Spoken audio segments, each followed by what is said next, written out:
Ndabasuhuje cyane kandi mbahaye ikaze. Tugiye kuganira ku nkuru iboneka mu gitabo cya Bibiliya muri Luka igice cya 5, turahera ku murongo wa 4. Haranditswe ngo, arangije kuvuga abwira Simoni ati, igira imuhengeri mujugunye inshundura murobe. Simoni aramusubiza ati, databuja, twakesheje ijoro dukora cyane, nyamara ntacyo twafashe, ariko kuko ubivuze reka nzijugunye. Murongo wa 6, babikoze bafata ifi nyinshi cyane, ndetse inshundura zabo zenda gucika. Murongo wa 7, barembuza bagenzi babo bari mu bundi bwato ngo baze babatabare. Baraza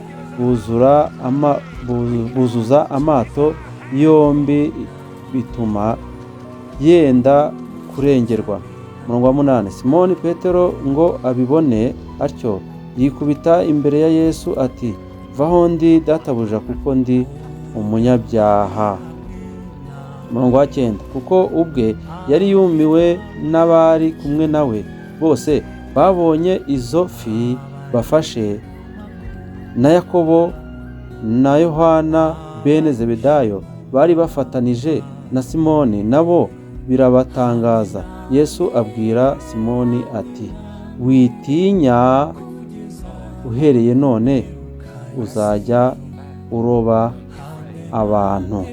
Uyu munsi Yesu aragushaka kandi arakubwira ngo, nkurikira, nzakugira umurobyi w'abantu. Luka 22, duhere ku murongo wa 31. Titiri iravuga ngo, Yesu avuga ko Petero agiye kumwihakana. Ku murongo wa 31 haranditswe ngo, kandi umwami Yesu aravuga ati, Simoni, Simoni, dore Satani yabasabye kugira ngo abagosore nk'amasaka. Aho hari mu gihe cy'intumwa. Ariko ku murongo wa 32 haranditse ngo, ariko woweho ndakwingingiye ngo kwizera kwawe kudacogora, nawe numara guhinduka ukomeze bagenzi bawe. Aramubwira ati, mwami, niteguye kujyana nawe mu nzu y'imbohe ndetse no mu rupfu. Ariko byarangiye Petero n'ubundi amwihakanye kubera ubwoba. Uyu munsi Yesu arakubwira ngo, nkurikira, nzakugira umurobyi w'abantu. Kandi uko ukomera ukwiriye no gukomeza abandi, kuko Yesu yadusigiye inshingano ikomeye cyane yo kwizerwa, yo gutanga ubutumwa bwiza. Aravuga ngo, kandi ubwo butumwa bwiza bw'ubwami buzigishwa mu isi yose, ubu buhamya bwo guhamiriza amahanga yose, nibwo imperuka izahera akize.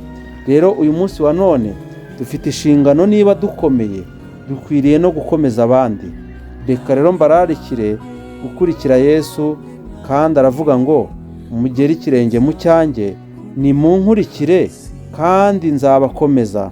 Ariko nimara kubakomeza, ndashaka yuko mukomeza na bagenzi banyu. Reka nsoze rero mbifuriza gukomera, kuko Petero yari yacitse intege.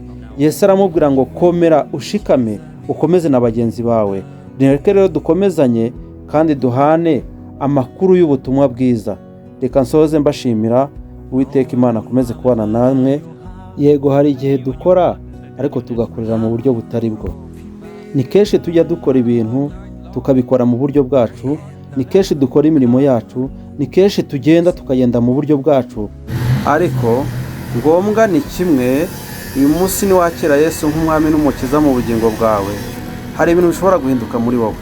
Yenda mu muryango hari ibyahinduka, ndetse mu baturanyi hari ibyahinduka, muri business ukora mu buryo bwa buri munsi hari icyahinduka, kubera ko Yesu yahageze. Ibitashobokaga bishobora gushoboka uyu munsi, bitagendaga bishobora kugenda, ndetse imyitwarire yahinduka n'imico yahinduka kubera ko Yesu yahageze. Rero igihe Petero na Yohana barobaga amafi, bakesheje ijoro ryose nta kintu bafashe, bari bacitse intege bicaye.